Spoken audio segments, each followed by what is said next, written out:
हम बॉर्डर के चौकीदारी करेंगे, देश के लिए मर मिटेंगे। कांग्रेस की तरह अपने देश को नीलाम होने नहीं देंगे। यहाँ पे कांग्रेस के लीडर ये सवाल खड़े करते हैं, मोदी जी ने इस राष्ट्र को, भारत को दो राष्ट्र। मैं बताना चाहता हूँ, कांग्रेस ने मोहम्मद अली जिन्ना जी ने टू नेशन का थ्योरी दिया। कांग्रेस मोहम्मद अली जिन्ना से इंस्पिरेशन लेते हुए और 2 कदम आगे बढ़ा। बहुत बहुत धन्यवाद सभापति महोदय। मैं इस बजट को स्वागत करते हुए बजट के पक्ष में बोलने के लिए खड़ा हुआ हूं।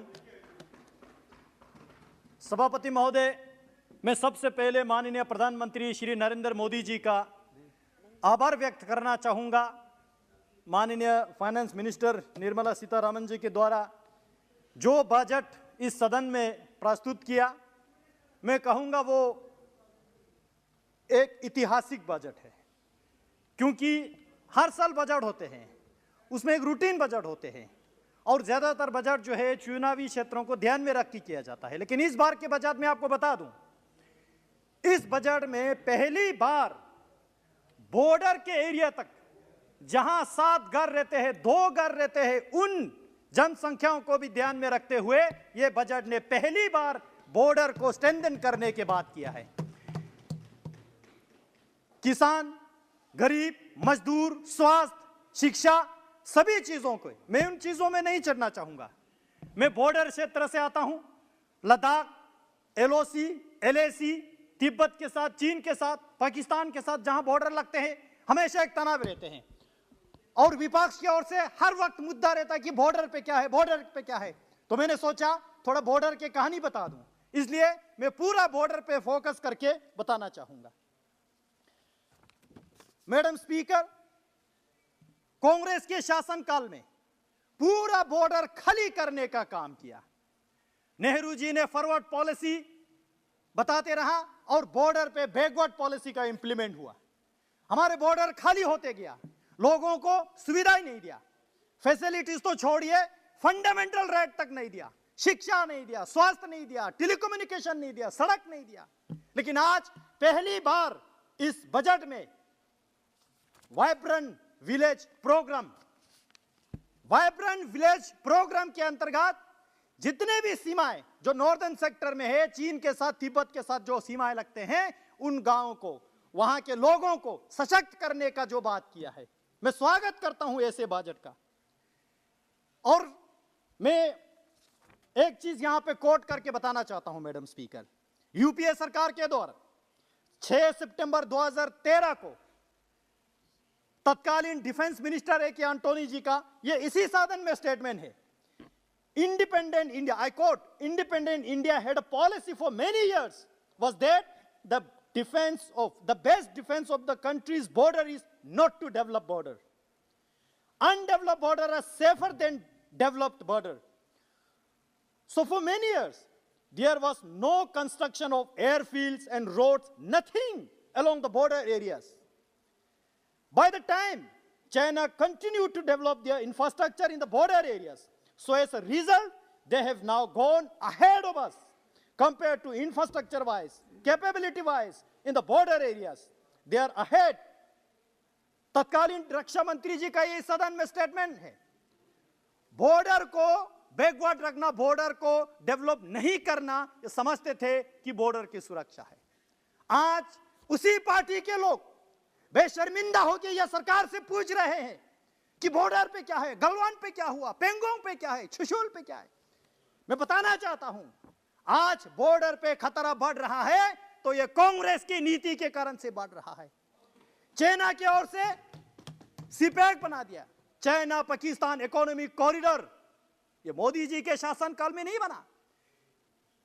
डेमजोक के आगे टाशीगंग में हाइडल पावर डैम बना दिया, रोड बना दिया, 6-8 एयरपोर्ट बना दिया, पूरे लद्दाख को गिरा दिया। यह कांग्रेस के शासनकाल में हुआ और हमारे यहां से उफ तक नहीं बोला कांग्रेस सरकार ने।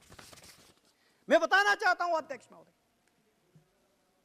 अभी गलवान सेक्टर के बाद बार बार आते, गलवान, फिर वहां से जाके मोरगो, दौलतबेगुड़ी सेक्टर, पूरे उस एरिया को नॉर्दर्न सब सेक्टर कहते हैं, जहां कनेक्टिविटी के लिए DSDBO दुर्बुक शायोग दौलतबिग उड़ी जो एक सड़क होता है, माननीय अटल जी के सरकार के दौरान वहां पे सड़क बनाने के जो निर्णय लिया 220 किलोमीटर का, 2020 में वो काम चालू हुआ। उसके बाद कांग्रेस सरकार आया। अध्यक्ष जी मैं आपको बता दूं 2012 तक वो सड़क कंप्लीट नहीं हुआ, बना ही नहीं वहां पे, और विजिलेंस लग गया। विजिलेंस में बताया कि वहां तो इतना दूर है, बर्फ है, पानी है, नहीं जा पाएंगे, आपको हेलीगारिकी कराते हैं। तो विजिलेंस कमेटी को हेली में ले गया। मैं आपको बहुत इंटरेस्टिंग कहानी सुना रहा हूं।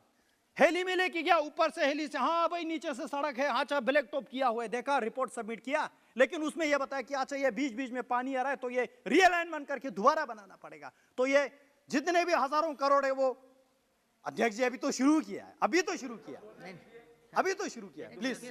तो वो सड़क जो है रिपोर्ट में बता दिया कि अच्छा ये ब्लैक टॉप हुआ, बीच बीच में इसको रीअलाइनमेंट करना पड़ेगा।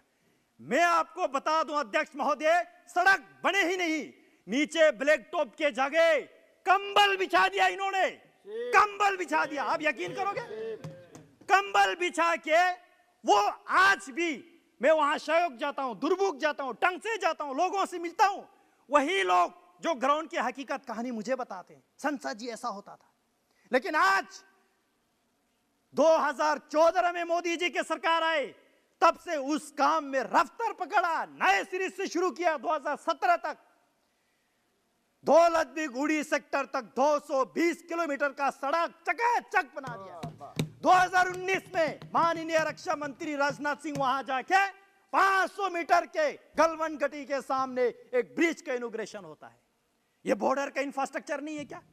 उस रोड के समेत 37 ब्रिजेस जो स्ट्रेटेजिकली बहुत इंपॉर्टेंट है। मैं बताना चाहता हूं यह हो रहा है बॉर्डर में। ये बार बार पूछ रहे हैं कि बॉर्डर में क्या होता है।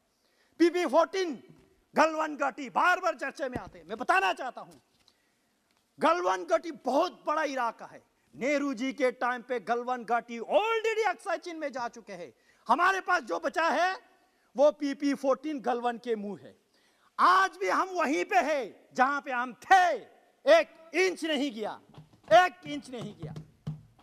मैं बताना चाहता हूं अध्यक्ष जी आपको, पूरे बॉर्डर क्षेत्र में लुकुंग से लेके स्पंगमिक, मनमेरा, खक्ता, छुशुल, जिन गांव का मैं नाम ले रहा हूं, पेंगोंग झील के सामने किनारे वाले हैं, सड़क ही नहीं थे। आज माननीय मोदी जी ने CRF के फंड से, PMGSY के फंड से वो सारा ब्लैक टॉप हो चुका है। ये हो रहा है बॉर्डर में। छुशुल जहां पे 1962 में रिजंगला वार बहुत एक प्रचलित है, बहुत फेमस है। उस छुशुल में आज 4G से ज्यादा स्पीड में टेलीकम्युनिकेशन वहां नेटवर्क चलता है। यह हो रहा है बॉर्डर पे। आज बॉर्डर इंफ्रास्ट्रक्चर डेवलप करके अपने सीमा सुरक्षा बढ़ा रहे हैं। छुशुल से और एक चीज मैं बताना चाहता हूं, वहां पे रिजंगला मेजर शतन सिंह जी के समेत 114 कुमाऊं के जवानों ने शहादत दी, बलिदान दिया 18 नवंबर 1962 में। कांग्रेस के तत्कालीन सरकार ने माना ही नहीं। बहुत दुख होता है ये बताते हुए, बहुत दुख होता है। वहां पे 18 नवंबर 1962 के सुबह युद्ध हुआ, हमारे 114 जवान शहीद हुआ। 4 महीने तक कांग्रेस ने उसका पूछताछ नहीं किया। मना की दिल्ली सरकार ने, कहीं भाग गया होगा, सरेंडर किया होगा, युद्ध का मैदान छोड़ दिया होगा। पूरा बर्फ पड़ा, विंटर में बर्फ में सारे हमारे वीर जवानों के लाशें ढक गया। धीरे धीरे बर्फ पिघलती गया। हमारे वहां जो भेड़ बकरी पश्मीना गोट चराने जाते थे उन लोगों ने दिया, अरे ये तो लाश है, ये तो हमारे फौजी का है। तब जाके पता चला हमारे भारतीय सेना ने 1 इंच तक नहीं गवाया। और वहां से the last man, Indian army का एक बहुत बड़ा स्लोगन आता है, जो अंतिम व्यक्ति अंतिम अम्युनिशन तक वहां पे जो लड़ाई किया, the last man last round, ये आज बहुत फेमस स्लोगन है। वहां जो लाश पड़े थे हमारे सेनाओं के, किसी के हाथ में बम, किसी के हाथ में बंदूक, किसी के हाथ में जो इंजेक्शन, जो मेडिकल असिस्टेंट थे, पूछा ही नहीं कांग्रेस ने इतने बेशर्मी से। आज 60 साल के बाद नरेंद्र मोदी जी के सरकार ने मेजर शतन सिंह के समेत 114 जवानों को अपने शौर्य गाथा लिखने का जो समय दिया, वहां पे वार मेमोरियल बना के इस बात उसका उद्घाटन। ये कांग्रेस पार्टी हमेशा भारतीय सेना पे संदेह करते रहता है, उंगली उठाते रहता है।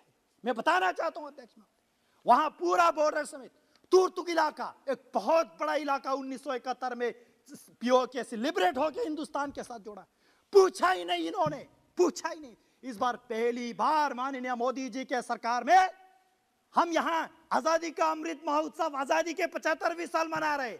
तुर्तुक वालों ने इस बार 50वीं साल मनाया। वहां तुर्तुक, त्यक्षी, थांग, बोगदांग, ये चुलुंग का सारा आता है। ये पहचान दे रहा है, हर एक व्यक्ति को पूछ रहा है। मैं बताना चाहता हूं आपको, केवल चुशूल ही नहीं, वहां से जाके छागा, फिर दुंगटी का कहानी बहुत इंपॉर्टेंट है।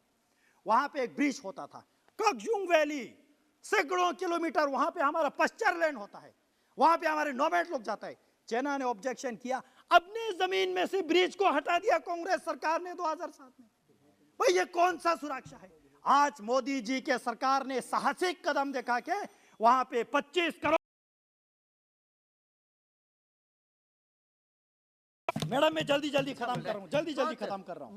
5-6 आदमी हमारे और बोलने वाले हैं। जी मैं जल्दी खत्म कर रहा हूँ। हाँ। आज इस सरकार ने इस वाइब्रेंट विलेज प्रोग्राम में ये सारा विकास दे रहा है। बॉर्डर एरिया में मैं आपको एक उत्तराखंड की कहानी बता दूं, वहां पे पिथौरागढ़ डिस्ट्रिक्ट में एक छोटा सा गांव है। मैडम स्पीकर, बस 2 मिनट में मैं कंक्लूड करूंगा। वहां पे पिथौरागढ़ में एक प्लीज एक वहां पे एक मैं भूल गया, आपने डिस्टर्ब किया बीच में। एक छोटा सा गांव है, वहां से पूरा माइग्रेट हो गया खमलिंग। आज वहां पे दोबारा लोगों को बसाने के लिए टेलीकम्युनिकेशन सारा सुविधा देने के बाद कर रहा है। इन्होंने पूरा अक्साई चिन्ह तो दे दिया। जब 370 यहां पे हट रहे थे, कांग्रेस पार्टी ने ऑब्जेक्शन किया। मैं सवाल खड़ा करना चाहता हूं, 370 के रहते हुए आपने कैलाश पर्वत के समेत मानसरोवर झील जो है चाइना को दे दिया। कैसे दिया भाई? 370 के रहते हुए आपने 370 ले। और एक सवाल मैं पूछना चाहता हूं, 1962 से लेके 2019 के इलेक्शन तक कांग्रेस पार्टी ने अक्साई चीन को वापस भारत के साथ जोड़ने का एक बार भी मैनिफेस्टो में इन्होंने नहीं लाया। क्यों नहीं लाया? चीन से डरते हैं क्या? नेहरू जी के छवि खराब होने में डरते हैं क्या? या चीन से इतना प्यार है आपको? सुनो, आपको बॉर्डर पे सुनने में बहुत तरसते हैं ना, सुनो मैं बता रहा हूं आपको। अध्यक्ष जी, ऐसे बहुत सारे योजनाएं। आज मैं यहां पे मांग कुछ रखना चाहता हूं टूरिज्म इंडस्ट्री को लेके। पूरे बॉर्डर एरिया जो है आज मोदी सरकार ने टूरिज्म के लिए खोल दिया। सियाचिन बेस कैंप तक मैंने खुद वहां पे ग्रुप लेके गया, त्यक्षी थांग तक, द्रास की मुश्को वैली तक, हुंदरमान तक, डेमजोक, उमलिंग ला पास, हाईएस्ट मोटरेबल रोड तक। लेकिन साथ ही साथ पिछले 3 साल कोविड के चलते हुए लद्दाख के टूरिज्म इंडस्ट्री को बहुत लॉस हुआ। मैं आपके माध्यम से सरकार से निवेदन करना चाहता हूं, उनको रीएस्टेब्लिश करने के लिए इंसेंटिव कुछ दे।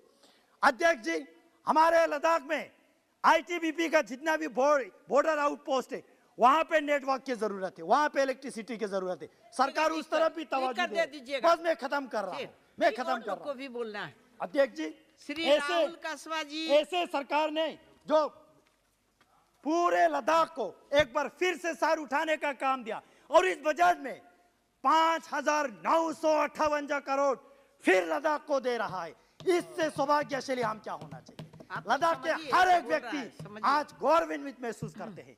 हम बॉर्डर के चौकीदारी करेंगे, देश के लिए मर मिटेंगे, कांग्रेस की तरह अपने देश को नीलाम होने नहीं देंगे। यहाँ पे कांग्रेस के लीडर ये सवाल खड़े करते हैं, मोदी जी ने इस राष्ट्र को, भारत को 2 राष्ट्र। मैं बताना चाहता हूं, कांग्रेस ने मोहम्मद अली जिन्ना जी ने 2 नेशन का थ्योरी दिया। कांग्रेस मोहम्मद अली जिन्ना से इंस्पिरेशन लेते हुए और 2 कदम आगे बढ़ा। इसी भारत को उन्होंने 3 टुकड़े किया। बस लास्ट पॉइंट 3 टुकड़े किया। एक भारत जहां पे आज हम खड़े हैं, दूसरी भारत अक्साई चीन चाइना को हवाला कर दिया, तीसरी भारत पीओके पाकिस्तान को हवाला कर दिया। कांग्रेस पार्टी बेशर्मिंदा से आज सरकार के नियत और इंडियन आर्मी के शौर्य गाथा पे सवाल खड़ा कर रहा है। मैं आपको बहुत बहुत आभार व्यक्त करता हूं, और इस बजट को मैं स्वागत करता हूं। बहुत सारी बातें आ गई।